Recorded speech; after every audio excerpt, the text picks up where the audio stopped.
All right, no problem. Hello, Mr. Tipo. How are you today? I hope you had a Very well, very thank you. swell day. Thank you so much for joining us this evening. Super, super awesome to have you here. And I'm Thank totally you for having excited, as always, to sit in the same room with you, appreciating the mighty super work that you do always. How are you and how is work? I hope it's not been too stressful. it looks like today I'll be a student in my own class because it's been quite a very demanding schedule. But Oh, wow. we have to practice what we preach. So I agree. I agree. I agree. yeah, My yeah. screen is fumbling a little bit. I don't know why. I'm trying to, make okay. I think I have a controller. Okay, it's acting a little bit of drama. There's some delay, but I think I am caging it. I hope you're very good, sir. And there's a lot, obviously, for us to learn together and to grow in on today. I'm totally excited to have this third episode, as I know you are too. What's your reflection so far? Any feedback from some of the people who have worked or seen any of the episodes? Any feedback at this time at all? Yes, definitely. Ran into someone in church on Sunday who was talking about the the changing nature of work. And he had listened to the very first one, the one we had, I think, 3 weeks ago. Okay. Uh, he was just talking about how the expectations in the workplace continue to change, Hmm. and how it's almost as though work never ends. Yeah. There used to be a time when there was sort of a defined line between work and non-work. But just like hybrid work is now a part of every negotiation, the gray line between what is work and what isn't, which platform we should use to communicate, and which ones are formal and corporate, which ones are personal. WhatsApp is becoming a very murky water now because I mean both formal and informal communication goes on there. You have more collaboration going on there on projects running into all hours of the day now. So that comment was really just about how do you stay above the fray, especially when it relates to stress, because it seems like the the stream of requests is just continuous. Like there's no time of day. There's almost no time of day anymore that isn't unholy. All times are you can quickly drop someone a message, even though they don't read it, to just say, "Hey, let's talk about this." When you see this message, and it's almost an invitation to respond immediately because you've seen it. So that's those will be some of the immediate reflections that have come as a result of this. But one thing that, not one thing, one of the things that I've also drawn out of these sessions is that there is there's a method to to success, and it does require understanding how it works and codifying it to take advantage of it every time. And I'll use a very fun example. Again, sorry that I'm taking time in this preamble. Um, the if you look at how weeds grow, Mm-hmm. no matter how well you clear a field or a patch Mm-hmm. in your garden, grass is definitely going to grow there, even if you don't plant Mm-hmm. anything there. So there's an intelligence that weeds Mm. have that just makes them Mm. sprouts, even when you don't plant. Mm.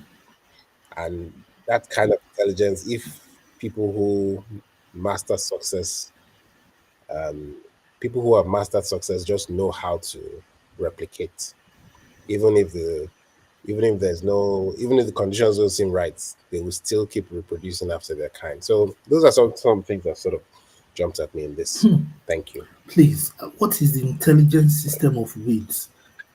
I am totally interested in that. That's a lot of wisdom right there. You're saying that weeds have a particular intelligence quotient. That's very powerful. Help me, help me.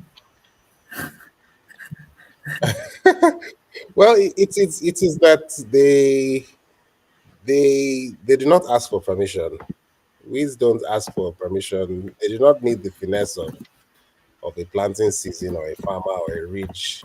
They just know once the seed makes contact with the ground, that's it. They grow. Um, and I think that's one of the things that we learn from nature, that um, once the conditions are right, one can be truly unstoppable. Once the conditions are right, the seed doesn't need permission from the ground doesn't need permission from the seed, the bird that's carrying the pollen grains or the wind that's blowing in that whole ecosystem, things are not asking for permission. They're just occupying space, growing, sprouting. When the season changes, they die. When another season comes, they sprout again. It's continuous. And I think there's some real intelligence there, that if one needs to get anything done, you can have it done continuously, even if the terms are not right, even if you know nobody asks you to. You can you can keep thriving. You can keep thriving. So, even if other people will be discouraged, if somebody will see you as a nuisance, Yeah. if somebody will see you as whatever, just go and grow. That's a very deep one right there. No, no need for fluff. Just go and grow. That's a very deep one right there. Because the farmer, the weed is a problem to the farmer. The weed is a problem to society. But the weed does not care. It doesn't care whose horse Yep. is God. It just begins to grow. And there are a lot of Wow. us who are too careful about different people and different things. We are bloody too careful. Hmm. Do your bit and start Yep. growing. Yep. That's absolutely That's it. fantastic. Wow. Whatever you want to do, do it. Wow. That's Just do it. powerful. Thank you so much for the amazing super lessons. I am totally excited, and if there's a way to say God bless you for all you do, it's been a very, very amazing journey. I won't lie to you. I have personally learned a lot from some of the sessions we've had between you and I. I have got interesting feedback from a few friends, and by the way, I've shared the link with you. So if you want to share with your community too, sir, can spread the Okay. light. Let me ask a few questions. A lot of people, there's a lot of quotable quotes out there about doing this, doing that, becoming this, becoming that. Um, Lots of information out there. People know a lot, but they do less than they know. People know a lot, but they do less than they know. How do we bridge that gap? A few people cross over from knowing to doing, capitalizing on your experience. because a genius personality was awakened, courtesy of that experience that you had. And in your personal work, I know you've seen a lot of things. How do we move from that inertia and going into becoming a doer? In fact, before we go to that, Mm. why is there that dichotomy? I know I should not be doing this. I know I should do this. I know I should be here. I know I should not be here. Why? Why that dichotomy? What causes it? People know a lot, yet they don't do so much. Why? Okay. I'll quickly just go back into my hospital and recovery experience. And there was, again, in retrospect, the example becomes clearer. There's a story or an analogy of a frog and a pot of water, that if you drop a frog in a pot of cold water and turn on the heat slowly, the frog is likely to stay in that condition until the water boils over, and it may not respond as quickly. But if you drop a frog in a pot of Mm-hmm. boiling water, the frog's reflex comes alive immediately, and it is very likely to jump Mm, out. So in my recovery experience, I think, and this is just looking backward, and again with all humility, that I was probably that frog dropped into a pot of boiling water. The experience was very strange to me. Um, I didn't consider it to be something that I wanted to be a permanent part of my life. So I my reflex was that I just jumped out of that pot of boiling water. Like it was not comfortable for me, and I didn't want to have anything to do with it for the longest time.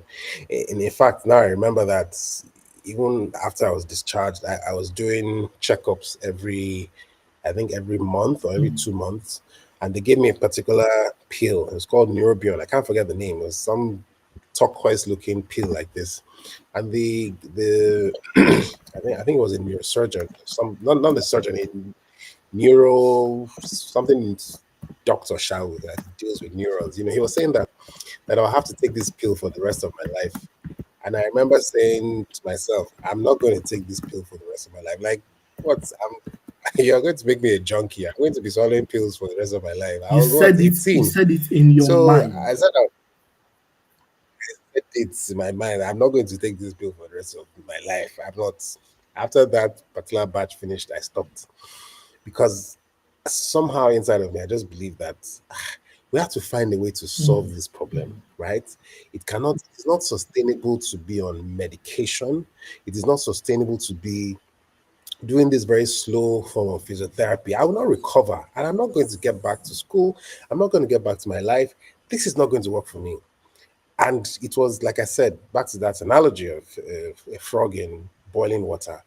It just was not convenient. So back to the question you've asked about that dichotomy of action, right, or mm, inertia. I think sometimes it is the perception of the condition that mm, one is in. If that condition appears to be something that is for now comfortable, the person might stay in it, even if all of their senses are telling them that things are changing and things are changing. You should do something mm, different. If the perception of the environment is comfort, they're likely to remain there. If the perception of the environment is we have to mm, act fast, then reflexes kick in and it triggers a different kind of mm, reaction. So that can only come from one's consciousness of the mm, environment. It has to do with perception, really. It has to do with how people perceive what the environment is giving back mm, to them. In that beginning of this session, for those who didn't join, we're just making a very interesting analogy about the weeds, right? The weed's perception of his environment is that all land is fertile, all kinds of grounds are fertile for me to grow, whether it is soft, whether it is hard, whether it is rocky, whether it is, I will grow mm, regardless. And really, that's the that is what produces that ability to break inertia. Once you realize that I need to move, then you won't second guess. You won't worry too much about the outcomes, especially if you think they're going to be negative. You're just going to take that first step, and you take the next, and you take the next, and Wow. so on and so forth. Wow. Thank you so much. We got somebody. There's somebody saying hi to you from Texas, Nikki from Texas. Prosperous Nikki. Yeah. Hello, Nikki. Thank you, Nikki. We acknowledge you. Thank you Thank so much for joining us today. All right. Okay. Thank you for that, Mr. Deepo. The other thing is, despite a lot of motivational programs, a lot of training programs and interventions that organizations put behind doing, how come doing is difficult? How come we have much more knowledge despite interventions, despite team programs? How come there are still challenges with doing? Hi, Oladokunbola Dale. Teresa, thank you for joining us. Yes, please go on. How come? I think it was John Maxwell many years ago in one of his books that he gave a he called it be do have. And the first phase of any kind of transformation is not the doing, it's the being. It's who you are. Mm, It's the mind frame. mm, If you change the mindset about it, then action becomes easier, then manifestation becomes mm, easier. So it's we do have what motivational the motivational construct does is that it stirs the doing, but not necessarily the being. mm, The the being is internal. It's not seen. It's only tested under conditions of mm, stress, conditions of crisis. That's when the real person comes mm, out. The doing is easy. Jesus spoke about um, be not mocked. Whatsoever a man sows, what he will reap. So the product of our actions will always be out there. mm, They're easy, but the being is in it. It is what has to be cultivated. It's not seen, mm, unfortunately. It is only manifested through our words, our actions, mm, you know. But the first thing is the being. Who am I? And if that person that I am is not correct, how do I change that internal mm, environment? Because once the internal environment can change, then it's easier for the doing becomes a reflection of what is inside. Um, and afterwards, you can have, because the having is now what everybody sees as a proof of doing. The being is first. So be do have. I read this when I was in university. It never left me that the being is the hardest part. It's the foundation. And once you can get it right, um, doing and having will follow almost automatically. So there are a lot of people who are trying to, just to corroborate you, who are trying to, for example, do agile. And I jokingly tell all the organizations I consult for, no, you start from being agile. So how? So you mentioned that being means becoming from the inside. What is that process? How does it look like? Yes. How does being look like from the inside? How does it look like from the inside? Being. What is the process of becoming? What does that process look like in on the inside? What does that process look like? Interesting question. So let me go back again to my very famous examples. Um, I mean, the drawing on your own the experience. How did you become yes, yes. that person that now became a first class material after such a very jolting, devastating experience? Mm, yes. So I think that the the process of becoming or being came through quite a lot of introspection, um, time to almost just cocoon and rediscover Number oneself. one, It, introspection. it gave, yes, introspection. The chance to be quiet and to be still and to reflect, you know, be able to think. And perhaps if there's one of the greatest challenges of mankind in this day and age, it is distraction. It's the inability to just stop and think clearly, think without the constant barrage of stimuli. Just saying, do this. Just the room to think. That was it for me. Um, I think that isolation, the immobility, not being able to move for almost 6 months, not being able to. I mean, there was no social media, there was no internet then. It was just books. It was the books, the Bible. It was people, and it just sort of gave me a new perspective to the importance of family, the importance of books, for example, the importance um, of life, the brevity of life, and the importance of it at the same time. Um, those were sort of life changing moments, and in that process, I started becoming a grateful person. I started becoming um, a thinker. You know, someone who could look at a matter. I mean, and I'll make references to the Bible. Solomon would be on his porch and would just look at an insect, and from just watching ants, he would draw out wisdom and say, "Have you thought about the ants? They don't have any, king, but look at the way that they go about their business. If you want to be wise, look at the ants." Those are things that come from having the ability to look beyond the surface at things. So that for me was my process. That time of separation. I mean, I was like I said, I was 18. It was it was uncommon for an 18-year-old to be in that condition for that long. Separated from everything, technology, school, university, all of that. But that was the process that God used to help rewire my mind and help me think very differently and very um, transformatively about everything.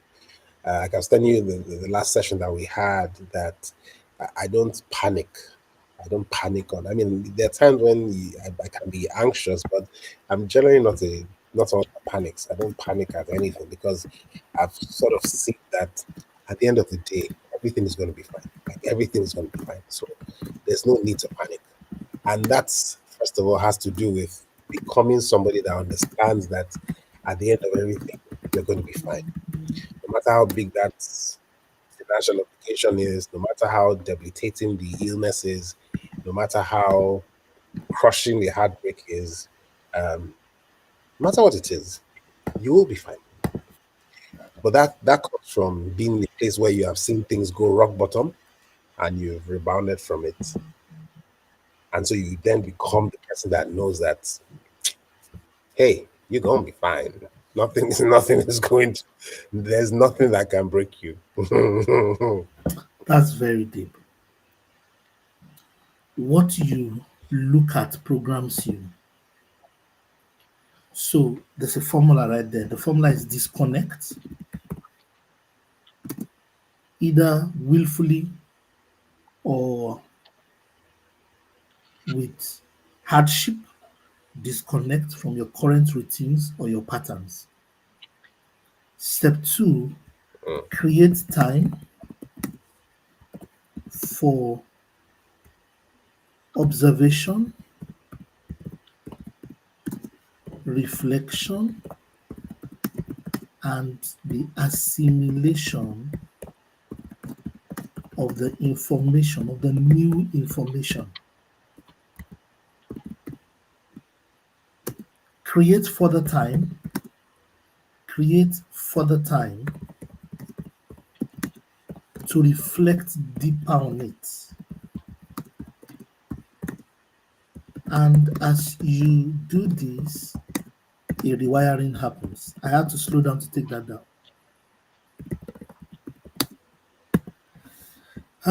That's very deep. That's very deep. That's very deep. You said you become someone that does not panic, almost like you've lost the ability No. to panic. So Yeah. you've become an anti-panic machine, or an internal system that is not capable anymore of panicking. That's a brilliant solution there, and I would say congratulations to you. How can we model that into decisions and the things we do in life? How do we become men and women who, for example, don't panic? Or how do you achieve lasting change? And we begin to go towards how do we now teach others or lead others?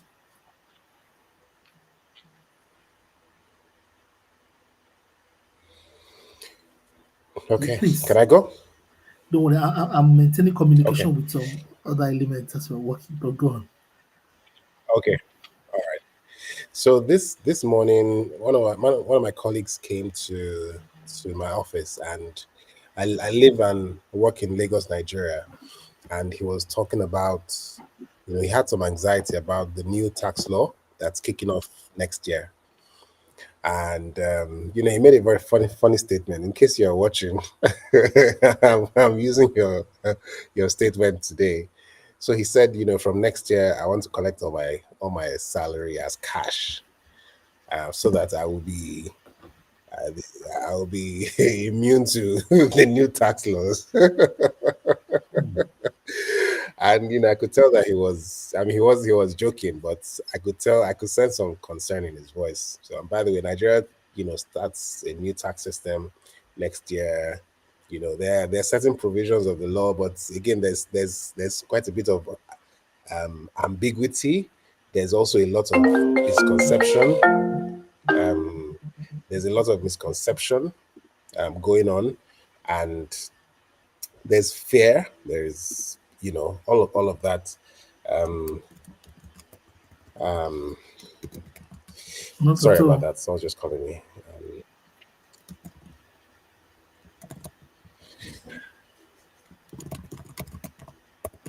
So so I said, okay, sit down. Let's have a conversation about this very quickly. And we brought out the laws, just a summary to say, okay, look at this. So by the way, you're already paying this tax now. It's just that the percentages have been recalculated. Hmm. Okay. Um, so it's not anything new for you per se. So because how about people who are further down the income bracket? I said, yeah, for the most part, people who are earning X amount are going to be covered. It's only whatever they earn beyond that point. And so we spent about 10-15 minutes just trying to go through the various concerns. And at the end of it, he was like, okay, it's not that bad. No, I said, yeah, it's not that bad, like really. So I said, you know what is going to cause the spiral effect? It's that somebody who doesn't understand how this is going to work will, out of panic, increase their price.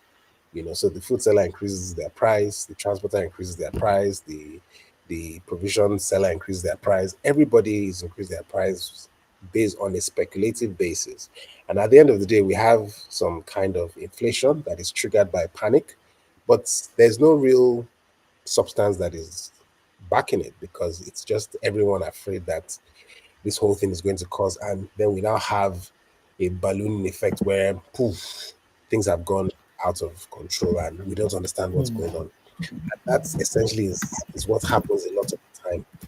Fear and panic makes people take certain decisions out of um, you know again, I'm using the words again, fear and panic, and because of that they start to do things in a way that doesn't make any sense. And when you now ask yourself, why am I doing this? The other person will say, it's because you did it. The other person, oh, it's because you did. And then we can't trace the origin, but it's coming from the state of the heart. So I told my colleague, I said, look, don't be afraid. first ab initio, do not be afraid.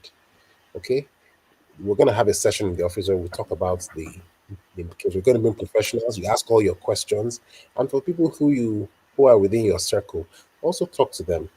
Have sessions, not sessions, but I mean have conversations with them. Don't go into panic, so you don't end up doing things that were not necessary in the first place.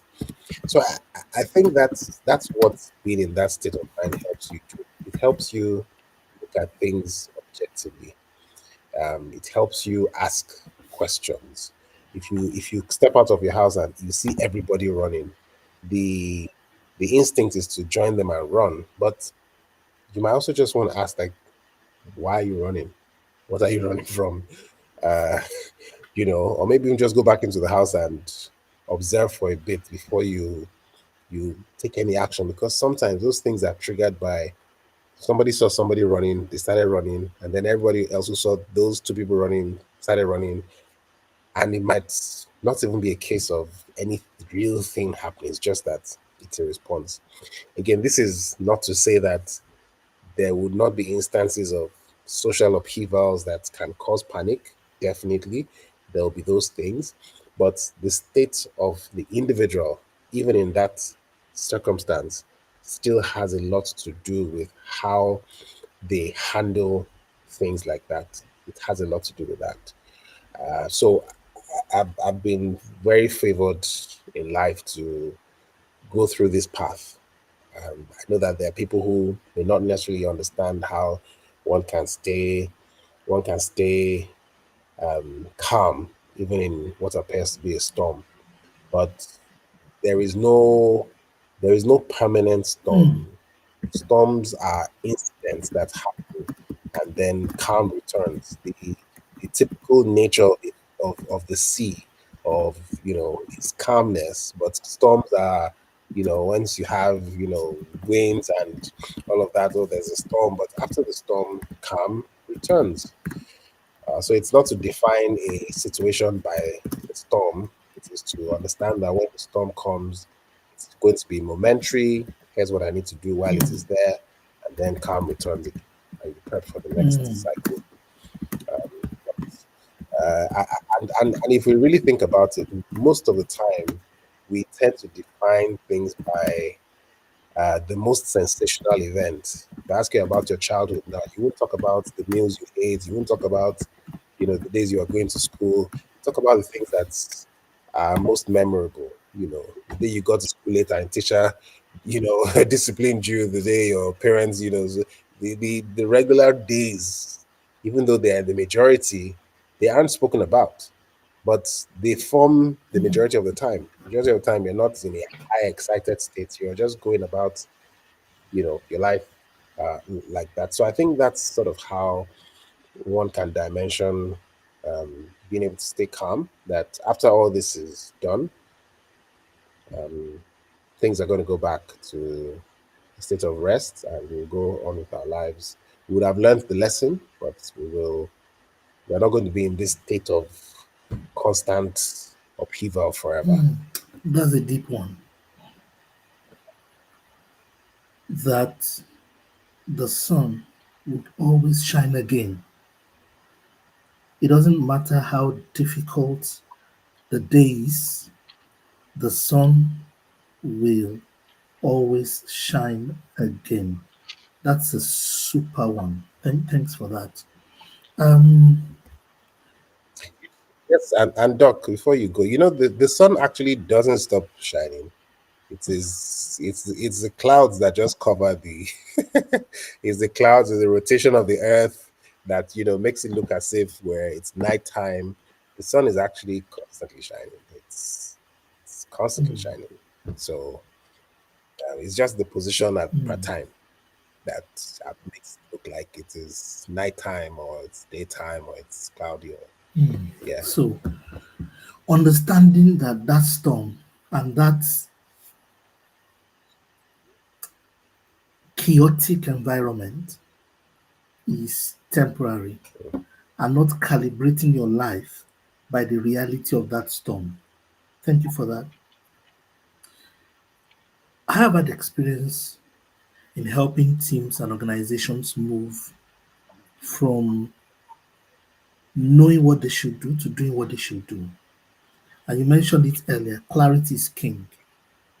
If that change is not clear and that desired end state is not clear, for example, if it's not clear to the subconscious mind of an individual or a team also has subconscious mind, and that subconscious mind is driven by some influencers.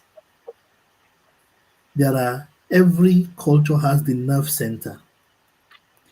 There are the things, occasions, moments, personalities, inflection points that shape a team's behavior. Mastery, in my experience, is to locate that point and flip a change, and then you can have results. So clarity is king, especially clarity to subconscious mind.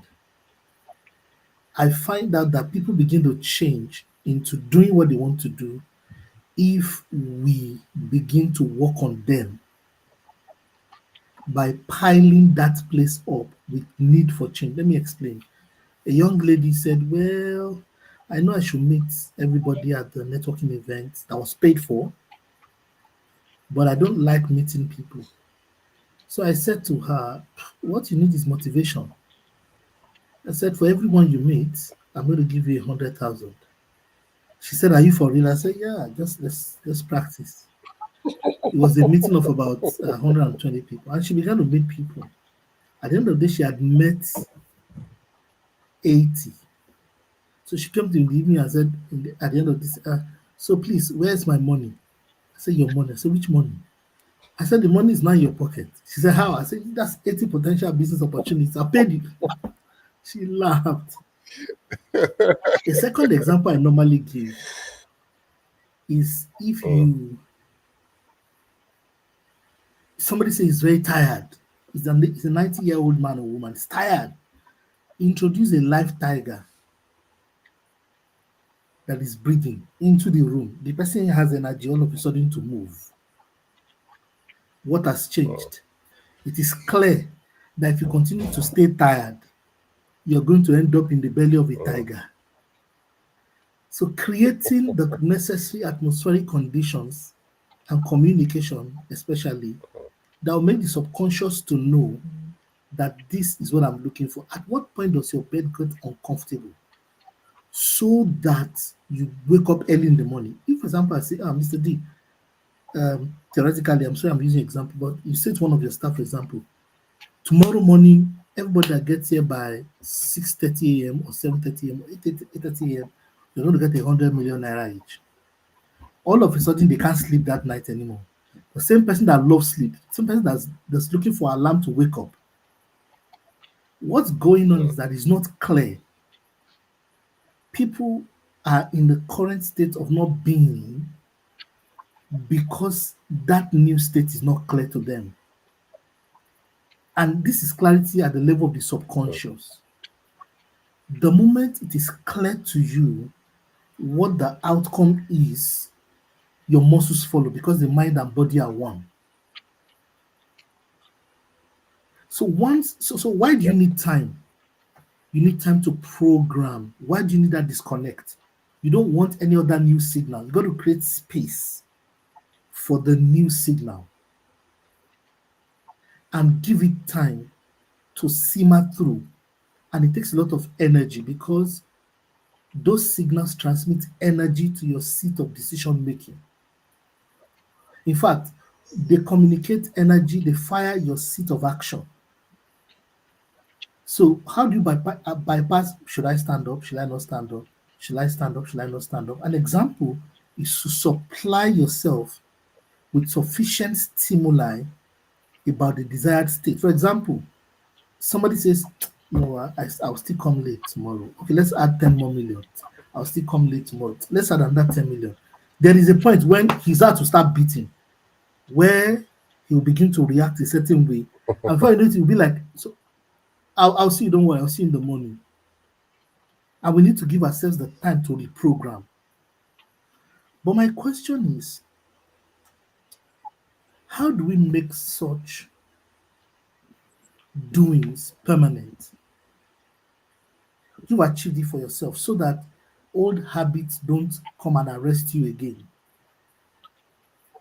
especially for teams and in a company environment. How do we ensure that? Because all the things you said, I just re-echoed what you said, by the way. I just made it a little bit more deep and formed models out of it that everybody can apply. The more you interact with your vision mm, and it becomes larger, the better your muscles begin to act and action points begin to even come to you. You begin to do the stuff because you become as you behold. But that's mm, one side of the conversation. There's the other side of the conversation, which is how do you now begin to ensure that that change lasts and that it doesn't and you don't revert back to old habits. mm.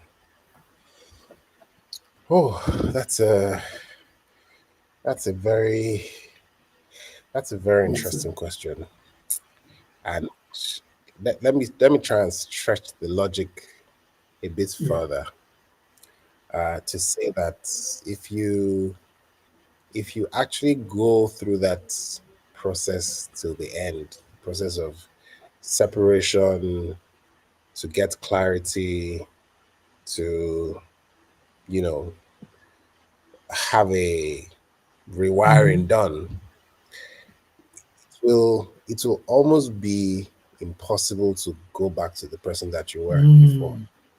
except perhaps you didn't complete the process, or you went through another kind of crisis that put you in a loop that then took you to become another kind of being. And by that, I'm just trying to say that there's a reason why there are gestation periods for certain Mm. things, right? And again, we learn this Mm-hmm. from nature, that if a bird sits on an egg for 1 day less than its Mm-hmm. gestation, that egg will not, it probably might not be Mm-hmm. edible, and neither will it Mm-hmm. hatch. It might be somewhere in Mm-hmm. between, useless to both realms, the realm of the edible and the realm of the Mm-hmm. living and flying. So going through that process is important. If a bird, if an egg becomes a bird, Mm-hmm. the the bird cannot Mm-hmm. a chick cannot reverse to become an egg again. There is That process is irreversible, Mm-hmm. and I tend to want to think that that's how it is. Once our minds are wired in a certain way and we allow that transition to happen, it is almost irreversible. That thinking becomes instinct, becomes a part of. Now, can things happen that can maybe truncate? Yes. Maybe, again, I'll use the bird example. If a bird gets eaten by a hawk, even though it's completed its gestation, it's it's that process is terminated, but not necessarily Mm-hmm. reversible. It's that its life was cut short, but not that it's it could not repeat that process. It's already wired. So perhaps the thing to do is to make sure that one goes through that process Mm-hmm. completely, go through it in its entirety, so that it doesn't become something that you are trying to do. You are it already. Just beside my office, in the restroom, a bird built a nest. That's why I was giving the example of a bird, and it hatched two eggs. Now, it had done this earlier in the year, so a pigeon actually. And I was following it every day. In fact, I was even taking pictures of the of the eggs and all that. But I was really saddened. A few days after the eggs hatched, I think a hawk came and took the chicks away, and I was so sad. I was really, really sad. You know. So just a few days ago, or a few weeks ago, another set of pigeons came back, and they built their nest and they hatched, and like I was really involved and I was praying that God to just let this, and eventually the eggs hatched and the birds grew and they've flown away now, they've gone. And I'm happy that they went through that whole process. They didn't, the mother didn't waste her time. The birds also, after they hatched and grew, they spread their wings and they left. That really is how that process should be. The birds have hatched now, the chicks have hatched, and they're also going to start their own life, somewhere else, repeating that same process. If that process is gone through effectively and conclusively, it is, I think I can say it categorically, it is irreversible. It is irreversible. That thinking cannot be reversed. It is there. The person may forget or may be lazy, but it is there. If they apply it, it produce after its kind. When you have tasted very good soup, your taste bud has Mm, mastered that taste, that level. It cannot go mm, back. You cannot unlearn. You've tested it. You cannot unsee it once you see it. Your nerve endings have seen it. mm. So what you're saying is that Yeah, yeah, being creates irreversible change at the level of the subconscious. I believe so. Absolutely. Absolutely. I mean, there are things that today nobody can tell me something cannot be done. I mean, to a certain degree that we have lived, though, I may not know how, which is what can create uncertainty, but that it cannot be done. No. Mm, no. Thank you. Praise Koforola says the calm within is greater than any external storm. When we choose reflection over reaction, we rise above chaos and begin to see life through the lens of purpose. Thank you, Praise Koforola. That is very, very true. Very, very true. Very, very, very true. All right, we are going to round up in a few minutes.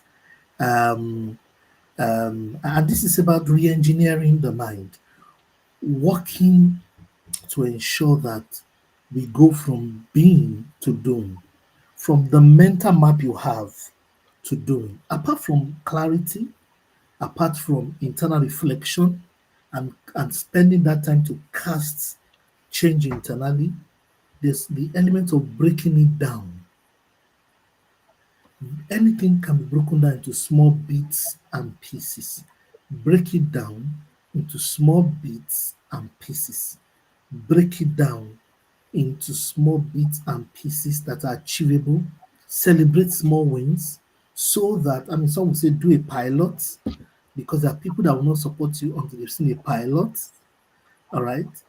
You also said to make it irreversible when that rewiring, the nature of that rewiring, if you go through a being exercise, and this is a deep one, there's a different way to do a being strategy session and a doing strategy session. There are two different models. And don't go into doing strategy sessions, which is how many strategy sessions are structured until you've done uh, being strategy The session, being. which we're going to talk about if we have some time next week. We're going to round up in 2 minutes. Are there any questions on the floor? While Mr. Digba will give us the last words because we really have to go now. We're trying to make this as short as possible. Are there any questions from the floor?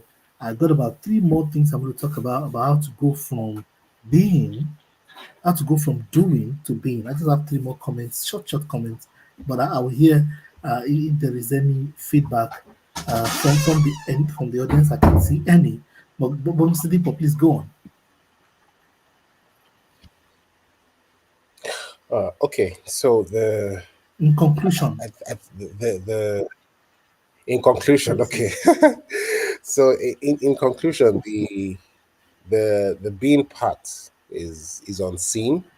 It is it's the hardest, but it's the foundation, and if done right, will influence the other parts. Doing is, requires strength. Everyone sees what you're doing, but being is internal.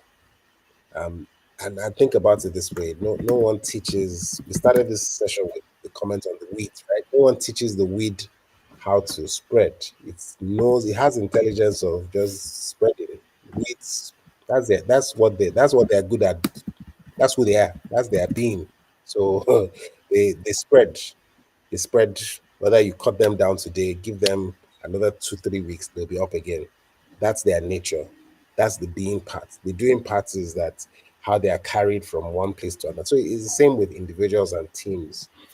If there's something that you're doing that doesn't correspond with how you think things should be, go back to the being parts. Who am I? Can I spend time changing a particular thing? What's my particular attitude towards an issue? If I identify that is wrong, can I put myself through a process where I can now start thinking about it um, the way it's supposed to be? And spend time to, we call it meditation. You internalize, you visualize, you question, you break down what those barriers are. It's science, really. It's science. It's science. But once it is done, um Dr. Aboduri, it is Mm, irreversible. Those will be my final thoughts today. mm, When done properly, it's mm, irreversible. You cannot tell the person mm, otherwise. They have learnt it. They have become it. mm. Let me share the easiest example. Those who are not Christians will please permit me. Just take the lesson. Um, if you want your team to do great work, or anyone, even yourself, see what those who do great work see, and hear what those who do great works hear. Psalm 114 says, the sea saw it and fled. How does sea flee? How does sea flee? Sea fleeing. What did the sea saw that made the sea to flee? If you to see what the sea saw, you too will flee most likely. The sea has eyes. You also have eyes. If your inner eyes can see, if you want to do great works, he said Jordan turned back. Why did Jordan turn back? These are inanimate objects. They saw something. He said the mountains skipped like rams, the little hills like lambs. Little hills don't move. How do mountains skip like rams? They saw something, they heard something. If you hear what any great person has heard, or you see what they see internally, your muscles will skip like ram. You too will begin to behave, no matter how immovable you are, you begin to find yourself moving.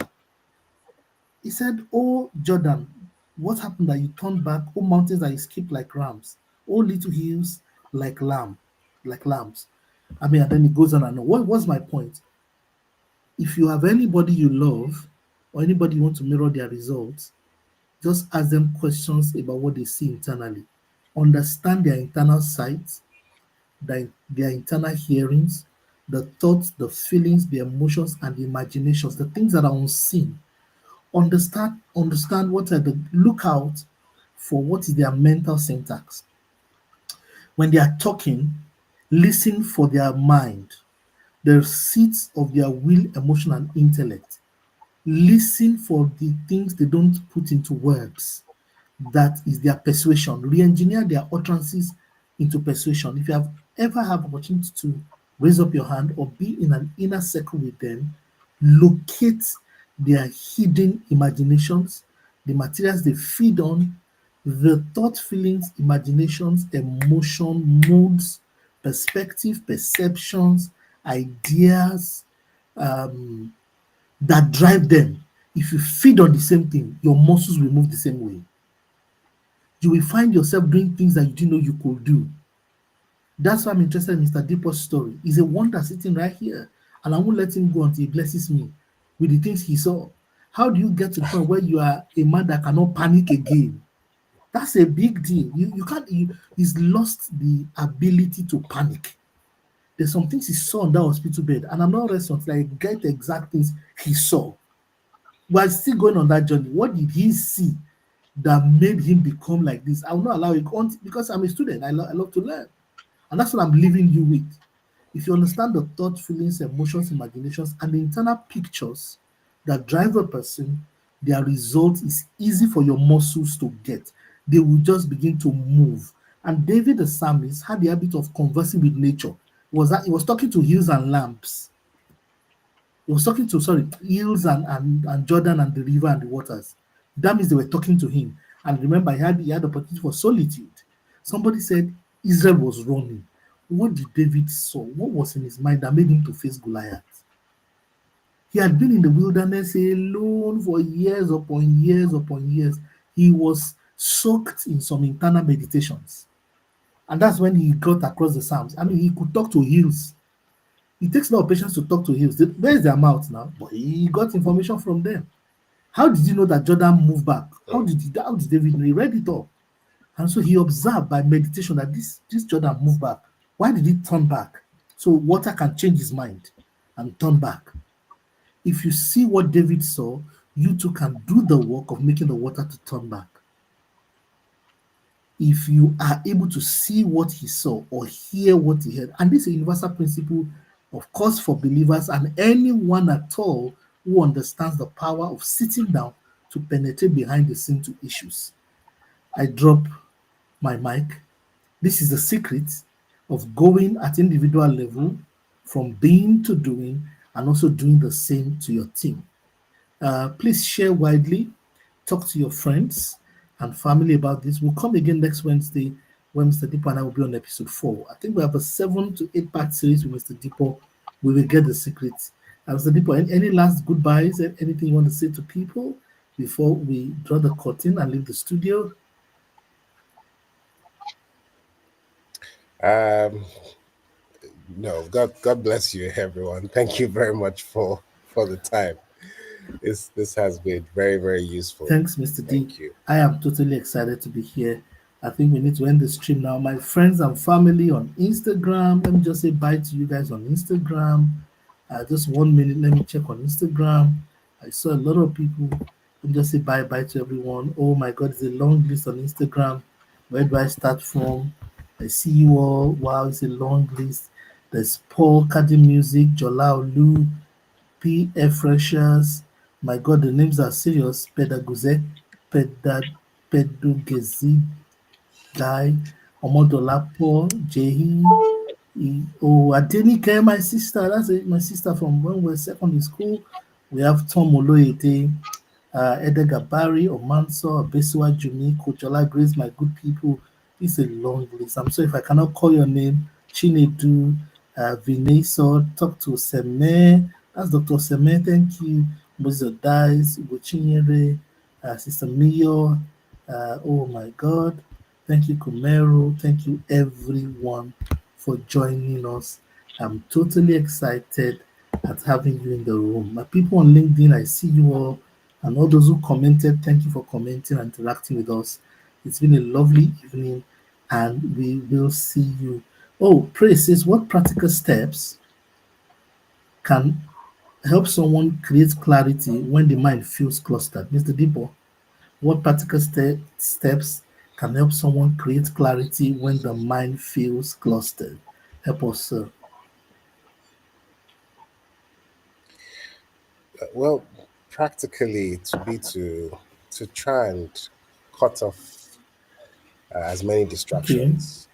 You know, uh, just try and create some space, white space, as we call it, because when the mind feels clustered, it means it's just like physical clutter as well.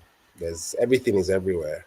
Now the room may accommodate more, but if clothes are on the floor, shoes are scattered, the mind knows that things should be in Hmm. their place. So first thing is just try and create space. Like not everything is important, and you'll be surprised that even from things like how much time one spends, social media, time you spend eating, time you spend gisting, time you spend working. Some of those things can help to just give you time. And what do you then do with the time? You then you're able to look at the issue and ask yourself very honest questions like, why am I feeling like this? Who has felt like this before and were they able to get out of it? Do some reading, do some books have ancient wisdom. mm, They seem to be slowly going out of fashion, but they will. They are repositories of powerful information that times when we feel, cluttered and out of orbit, a good reference helps to bring you back to a space where you sort of know that this thing has happened before to someone and this is how they went about it. And we can learn a lot from, but we need to create that time, because what the time helps us do is to reimagine, is to see things clearer. You'd be surprised that a passage of scripture as popular as Psalm mm, 23 that we have said so mhm, many times, if you take time to sit with that psalm and meditate on mhm, it for a considerable amount of time, you will see things that you'll be like, really? I've been saying this all my life and I've never seen it this way mm, before. So yeah, that those will be practical steps. Try and cut off some of the things that are not necessary to create enough room to then do some careful study, prayer, but careful study of how do I get myself out of this space? Who has done it before that I can learn from? I think that's a practical step. Who has escaped this type of drag or gravitational pull that I can learn mm. from? It may be a secular character, maybe biblical character, but yeah. Thank you so much. Appreciating you so, so, so much. This is wonderful. I appreciate you. Thank you, Mr. Debo. Ladies and gentlemen, thank you for joining us. We are far spent on time. We've gone far ahead. I mean, just by a few minutes. We wanted to end at about 7:55. This is about almost 10 minutes now after 7:55. Thank you, everyone, for joining us. Until we come your way again next week. Have a great evening, Mr. D. Appreciating you so much. Thank you. Nagode, as we say in the northern part of Nigeria. And all my friends, Facebook, I got this. YouTube, LinkedIn, X, and Instagram, thank you for joining us. Have a great evening. Thank you.